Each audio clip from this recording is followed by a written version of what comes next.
Welcome to the Lemons and Pineapples podcast, the personal development podcast for folks who want more fulfillment, connection, purpose, and joy in life.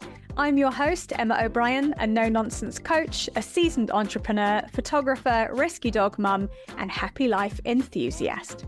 Each week on the podcast, I share tools, tips, and strategies, amazing guest interviews, and uplifting conversations that will help you improve all areas of your life. Let's dive in. Hi folks, welcome to season 4, episode 5 of the Lemons and Pineapples podcast with me, Emma O'Brien, and my co-conspirator, Sam Shrosbree, functional medicine health coach. Today we're going to be talking about why stress makes perimenopause symptoms worse and how you can start to take back control of your health, your emotional and mental and physical well-being without being pumped full of drugs. So we both know, Sam and I can both vouch for the fact that we're in our, we don't look it, but we're in our mid-40s. And lots of conversations happen with women who are our age about perimenopause and all of the symptoms that people are having: joint pain, hot flushes, insomnia, anxiety, irritability, brain fog, irregular periods, weight gain that won't go away, and just generally feeling out of sorts. And I think all of these things are just pinpointed and blamed on perimenopause. It must be perimenopause. Mm-hmm. And you and I both have talked about this, is there's something else at play here. And it's quite stress related. And I don't think, well, we don't, you and I both agree, it's not being addressed. So here we are to address it. I'm going to hand over to you, Sam. Thank you, Emma. Such a great introduction. I was even thinking this morning, I think you and I have spoken about this as well. I don't think our grandmothers knew about menopause. Our mothers didn't know about perimenopause. And I don't know, we don't know about the things that the next generation are going to be talking about. Maybe it's perimenopause, the extra hot and super spicy. Maybe that's the loading. Unless we break this cycle, it's not okay. I think it's wonderful that we are speaking more about women's health and acknowledging these things, because I think historically women would have just been labeled as hysterical and problematic. So it's definitely great that people are acknowledging and addressing that there are these hormone changes happening in our bodies. But I don't think we should be feeling these sort of diabolical, hugely life-changing effects of them. It is quite normal for our hormones to change and transition through the different courses of life. We went through puberty and we're going to go through menopause, but the hormones should slowly be increasing and decreasing, just like a quietly flowing river. But unfortunately, what we are seeing in people's bodies is their hormones are all over the place and up and down and spurting out and not being produced, because we are not utilizing the base ingredients to make hormones correctly. So just a quick crash course and summary in hormones is that all hormones are produced by cholesterol in our body. Cholesterol then makes a base hormone ingredient, which we call pregnenolone. So we can think of pregnenolone as the mother hormone, or if we think of sort of baking, let's use a baking analogy, pregnenolone would be the flour. We can then combine that flour with a few other ingredients and make a batter, which is progesterone. And then the body needs to decide, what are we going to do with that batter? Are we going to keep it as batter and keep it as progesterone? Or are we going to convert that batter into cakes and biscuits and muffins? And all the cakes and biscuits and muffins and different things we could bake represent the different hormones like estrogen, testosterone, cortisol, etc. So if your bakery in your body is being given information that you need to survive, survival is of utmost importance, that bakery is going to just produce cortisol. Cortisol is going to sell like hotcakes. We'll call the cortisol the hotcakes. And that's what the body is going to make. So then there's not going to be beta enough left to make things like estrogen, progesterone, testosterone, which all have very important functions in the body. Most especially, I mean, you and I were talking earlier about how amazing progesterone is in producing or boosting your neurotransmitters like GABA that help you sleep and help you relax, and very important for conceiving. I mean, I think even, people earlier than the perimenopause stage where they're struggling with infertility, is often because there are not enough of these other hormones being made. They even have a term for this process where too much cortisol is being made, and it's called cortisol steal. So basically, cortisol is stealing all the base beta for itself, which has terrible detrimental effects on your body. Yeah, I think this isn't talked about enough. The dramatic effects that excess chronic stress has on us when we are living lives where we are on the go all the time, we're not sleeping enough, we're totally overwhelmed, and especially as women who are of a perimenopausal age. So in theory, this should be somewhere between 45 and 55 that this is happening. I think it is happening earlier for people with use of hormones and all that sort of thing. But cortisol in excess, poor cortisol gets a really hard time with us, but cortisol in excess is a massive problem for all of our bodily systems. We're not going to be talking about it today, but for women in their 40s who are prepping on the path to go into menopause, which is effectively when your reproductive cycle comes to a final close, too much cortisol as a result of being chronically stressed, not only does it disrupt your hormones, and we were talking about progesterone's really important, it's the kind of calming hormone compared to estrogen. If we don't have enough of that, we don't sleep well, which is why the insomnia appears.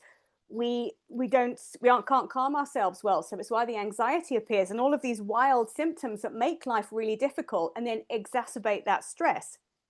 The other thing that's really important to mention here for women's health is that not only does cortisol affect your progesterone and your estrogen, it also affects bone density, and it also affects blood sugar as well and your insulin production, and it can lead to insulin resistance, which is why you'll find a lot of people, women of middle age, complaining of weight gain, complaining of sudden weight gain. They're not eating anything differently, but suddenly there's fat appearing where it wasn't before, and they can't get rid of it. It's all related to too much cortisol, which is related to stress levels that are just too high.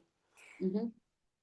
This is something you and I are both incredibly passionate about, is helping people to naturally and holistically start to get a handle on and get control of what's happening internally.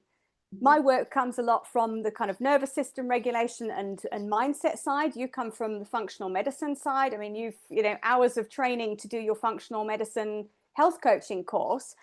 I'm a heart math certified coach. This stuff is all science backed that we're talking about, but why are we not being told this by GPs when we go? Lots of women that we speak to are on HRT when it's probably not necessary. 100%. I mean, I think as far as the doctors go, I mean, doctors that I have spoken to, and just even on my functional medicine course, they were all medical doctors that lectured on the course, and this is just stuff that's not taught in medical school. So unfortunately, medicine is about treating an illness, so they are trained to go and look for something that's wrong and then give you a drug for that thing that's wrong. They're not trained. They don't even have a good understanding on talking to you about your stress levels and asking you how you're sleeping and what your diet's like and what kind of movement you're doing. And I mean, I think there's also a thing where doctors like to just quickly churn people out, 5 minutes in, 5 minutes out. So what's your problem? Here's a script, next. So definitely there is a gap where we need to be spending more time looking at our bodies holistically. And I think this is where, like you say, the work that you and I are doing is starting to come to the fore, and we're realizing how important it is to constantly be checking in with our bodies and listening to when our bodies are out of balance or dysregulated. Because we've said this before, nobody gets cancer or some terrible disease out of the blue. They will always have known that there were little signs along the way before that happened. And things like having very unbalanced hormones could be one of those signs. Any of we talking about the changes that people are seeing in terms of weight gain and those kinds of things, but there's definitely going to be effects and changes, like you say, the osteoporosis. Then we start getting fractures. Cortisol also needs energy, so it eats away at muscle and brain tissue to give itself that energy because it feels like it needs to run away. So then this is where a lot of the cognitive decline, we speak a lot about brain fog. People are like, oh, I've just got such brain fog. It's just my perimenopause, but it shouldn't need to be like that. It's part of your body just using the incorrect hormones and not able to send enough blood supply and information to the brain tissue. So this is not even just for perimenopause. I think for how you feel now and how you're going to feel for the next 30, 40, 50 years. Yep, 100%. And I think it's really empowering people to take responsibility for their own wellness, because I think we give a lot of power away to medical doctors. So not rubbishing anybody. And I think what you said about GPs, I think here in South Africa, if you're lucky enough to be on a private healthcare, super, you've actually going to have more time at a GP. You're still not going to be asked questions about your stress level and your sleep level and everything. I can more or less guarantee it. But you'll have a bit more time. Somewhere like the UK, where people are getting, literally the GPs are so overrun, you can't get an appointment. You literally get 2 minutes. There isn't the time. So we have a responsibility for our own wellness. And this is what we're sharing here, is the tools that you can have at your disposal to be able to really start doing that. Just share a little bit from a functional medicine perspective, because we've shared a load of bad news. Sorry, guys, we've just like dropped, here's all the awful things, but here's what you can start to do. And here's what it looks like from a functional medicine perspective of some of the things that you can start to take control of that will naturally balance your hormones and help you feel better. I mean, I think I always say, we always speak about the different pillars of health. So your diet, your exercise, your sleep, and your stress management. I suppose the easiest and most accessible things to do is to be mindful of and conscious of what you're consuming. But that being said, I have always said that you can be sort of eating all the spinach and kale and trying to have a clean diet and go for your runs every day. But if you're not managing your stress, it is going to be futile. I truly believe that stress can be the biggest game changer in all of these things. So anything where we just try and calm the nervous system down, movement practices that are mindful and slow and connect you to your breath, and deep breathing exercises that tell your body that you are safe. Really trying to prioritize sleep. I mean, are we not sleeping because our hormones are unbalanced, or are we not sleeping because we're sitting doom scrolling Instagram till midnight and not prioritizing going to bed and sleeping? So yeah, I think my top things will be to find something every day that feels calming and relaxing to your nervous system, whether it's deep breathing, some kind of mindful movement, even if it's just a walk outdoors. You and I speak a lot about outdoors and nature. I think that's something we both love, is just getting outdoors, just smelling the trees, listening to the birds, just things that are constantly trying to calm your nervous system and get you off that freight train. Be on that freight train if you have to, but make sure that it pulls into a station every now and again, that you can just catch your breath. Yeah, and I think I make a point of going outside twice a day to go and sit in my garden. Now it's springtime here. It's not Arctic temperatures anymore, so a little bit more pleasant sitting outside now.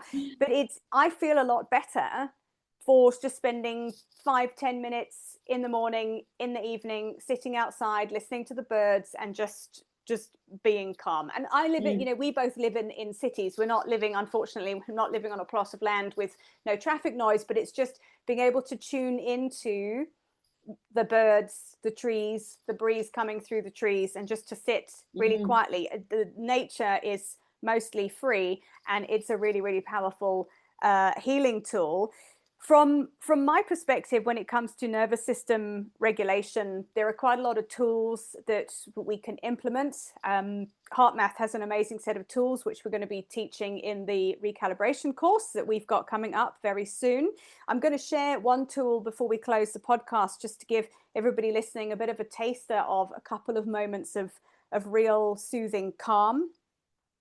Other things that we need to be looking at when it comes to stress management in life is setting good boundaries, having good boundaries around time, having good time management. Are you taking on too much, and can you taper back on your responsibilities? I think oftentimes if I reflect with my coaching clients of why their plates are so full, it's because they can't say no, or don't feel they can say no. So actually, are you a people pleaser? You're going to be super stressed out with that. So how can we start to get a handle on changing your behavior so we limit the stress? Can you taper back on external stressors? That's an interesting one to have a look at. And sometimes it requires making life changes as well to reduce our stress levels. But it's kind of these set of things that have to happen really in concert to have a less stressful life overall, which is what we're looking to do. When that cortisol is at a vaguely normal level, the majority of the time, let's be real here, we know we all live, life is stressful for us, but if you're able to move in and out of that stress response as opposed to being stuck in it, you're going to feel a lot better. Your body's going to function better. Your cognitive functioning is going to be better, and it doesn't have to involve being covered in testosterone cream, or I don't know, whatever else is handed out, HRT that's handed out. Yes, that for some people is a necessity. So obviously you need to get your, good advice on that, but it isn't necessarily the first port of call. There's lots of things you can try and do and change before it gets to that stage. I am going to give us a little taster of heart focused breathing. So if you are listening and driving, please come back to this, or just don't close your eyes whilst you're doing this. But ideally, if we're using this as a tool for calm, you want to be somewhere where you're not going to be interrupted. And the first thing to do here is to really just tune into and drop into your body and start to place your focus on the area around your heart space. And then start to imagine when you're breathing that you're breathing in and out of your heart space. And you're just going to slow your breathing down. So you're breathing in for a nice slow count of 5, and you're breathing out for a slow count of 5. And it really is as simple as that. So we're just going to do that together for a moment or so, just to really get a taste of what it feels like to be calm. So close your eyes if you can. Place your focus on the area around your heart. Imagine you're breathing in and out of that heart space, and breathe in for a slow count of 5. 1, 2, 3, 4, 5. And out for a count of 5. 1, 2, 3, 4, 5. And in for a count of 5. 1, 2, 3, 4, 5. And out for 5. 1, 2, 3, 4, 5. You can count for yourself. We're just going to do that for a couple of moments together.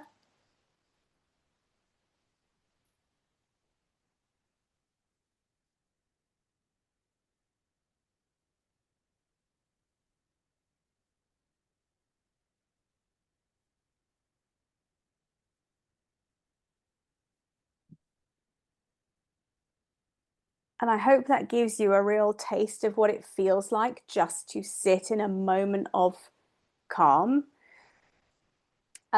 We should do this on an episode with I've got a sensor to do this, and you can actually see with looking at your heart rate variability feedback, actually how this changes your internal system right in the moment. So it is literal, you'll feel calmer and everything in your body starts to drop into a state of calm as well. And that means your hormone systems, your respiratory system, all of it just starts to come back from the edge of frazzle. And it just gives everything a bit of relief. Your mind, your body, everything. And that's what we need to be able to do on demand, which is what we're going to be sharing in our recalibration course. So we start on Monday, the 1st of September. This is a 6-week online course that Sam and I are running, where we're going to be taking you through Sam's 4 pillars of health. We're going to be talking about nervous system regulation tools. Sam will be talking about nutrition and how you can support yourself better, along with some functional medicine insights into how we can balance hormones, things we can do to eat better, live better, feel better. And because we know we're aiming this at people who are busy and stressed, it's simple, powerful little tools that you can start to factor into your day easily. It doesn't take up loads of time. It's about small tweaks that add up to big changes over time. So you can find all the information about that in the show notes. Over to you for a moment, Sam. Thank you, Emma. I think I just wanted to add to what you were saying is that I think what we really love about this course is that I think people have a lot of awareness and information and knowledge, but not necessarily a lot or enough of the practical tools and things that they can actually do. I think people know that cortisol is a thing and know about nervous system dysregulation, but then what? So I think we are both quite passionate at sharing some of these tools like you just did now with this beautiful heart-focused breathing. And I think this is just an example. I mean, that probably took a minute or two of our time. And hopefully everyone listening to this, even without your monitor showing the effects, I mean, I think you and I are fairly well rehearsed at these kinds of practices. We're certainly not perfect and have our meltdowns and all our things ourselves. Even just sitting here doing this, like I felt myself get all lovely and tingly and relaxed. And I mean, I thought I was fairly relaxed going into this podcast, and I was like, there's even more. So I think it's really fun to share these things with people, and just see how we can all be kind of happier and more relaxed together as humans. And like you like to say, we can human better. 100%, we can human better and enjoy the experience better, enjoy our bodies, enjoy our minds better, and enjoy the people that matter, because really that's what life is about, experience. And if we're not present and too frazzled, it just becomes like a white knuckle ride to the end. And really, it's about more than that. So if you would like to find out more about the recalibration and being able to spend some time with us once a week for 6 weeks, lucky people, go to the link in the show notes. You can also find it at emmaobriencoach.com/recalibration. If you're not able to look at the show notes, you can go and check it out. A reminder that if you've got any questions, you can pop me an email. You can get in touch via the podcast page. You can also get in touch on Instagram. You can send me a DM. It's at Emma O'Brien Coach on Instagram, or you can get in touch with Sam. She is zenroom_at_the woods on Instagram. I'll pop both of those in the show notes as well. And we're really excited to take you on this journey. So for those of you who are keen to join, we start on Monday, the 1st of September, and you can literally go to the link here and sign yourself up. So we can't wait to take you on that journey. All right, folks, thank you for listening. Sam, thank you for being my partner in crime, as always. So I'm loving having a co-host. It's great. Loving it too. We will see you for some more shenanigans very soon. Bye for now. Thank you for listening to today's episode. If you've enjoyed it, please leave me a 5-star rating and a review, and make sure you share this episode with a friend who you know will also enjoy it. I'd love to connect with you on Instagram. Please drop me a DM and say hi at Emma O'Brien Coach. And for more information about coaching with me, please head to my website, which is emmaobrien.coach.com.